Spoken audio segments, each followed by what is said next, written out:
65 বছরের অবসরপ্রাপ্ত অরুণ বাবু চায়ের কাপে চুমুক দিয়ে বললেন, আজ অনেক দিন পর অনেক আসবে। কাল ফোনে বলল, বাবা মা একটা সারপ্রাইজ আছে। অরুণের স্ত্রী বিনা তুলসী গাছে জল দিচ্ছিলেন। উনি মুচকি হেসে বললেন, শুধু এসে বললেই হতো, সারপ্রাইজ কি? অরুণ বলল, কে জানে, হয়তো অফিস থেকে প্রমোশন পেয়েছে। বিনা একটু ফ্ল্যাশব্যাকে চলে যায়। অরুণ, তোমার মনে পড়ে ছেলেকে স্কুল ড্রেসে তুমি কঠিন অঙ্ক করাতে? যতক্ষণ না অঙ্ক সলভ হতো তুমি ওকে ছাড়তে না। বেচারা একটু খেলার সুযোগ পেত না। আমি তোমার উপরে ভীষণ রাগ করতাম।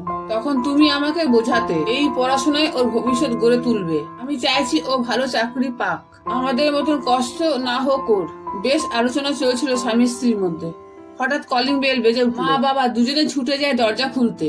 অনেক পরনে ফর্মাল শার্ট, কিন্তু চোখে এক ধরনের ক্লান্তি আর হাতে একটি খাম। মা বিনা বলে, এসো বাবা, এতদিন পর। মুখটা শুকিয়ে গেছে, অনেক চুপচাপ। বাবা মাকে জড়িয়ে ধরে। একটা কথা বলতে এসেছি, আমি কানাডা চলে যাচ্ছি স্থায়ীভাবে। চাকরি ট্রান্সফার হয়ে গেছে।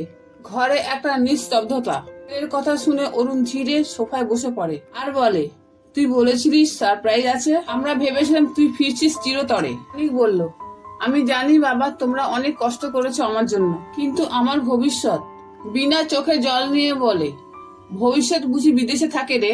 অনেক অনেক রাতে বারান্দায় যেয়ে বসে, পাশে বাবা এসে বসে। অরুণ বলে, আমরা তোর থেকে কিছু চাইনি রে। ভেবেছিলাম বয়স হলে পাশে বসে গল্প করবি, শীতের সকালে একসাথে চা খাবো, মা তোর পছন্দের খাবার রান্না করবে। এইটুকু সময় যদি না থাকে তবে জীবনে সব পাওয়া মানে কি রে? অনেকের চোখে জল, সে মাথা নিচু করে বসে থাকে। সকালে অনেক ট্রলি নিয়ে বাড়ির দরজায়। মা চোখের জল লুকিয়ে চিনি মেশানো দুধের গ্লাস দেয়।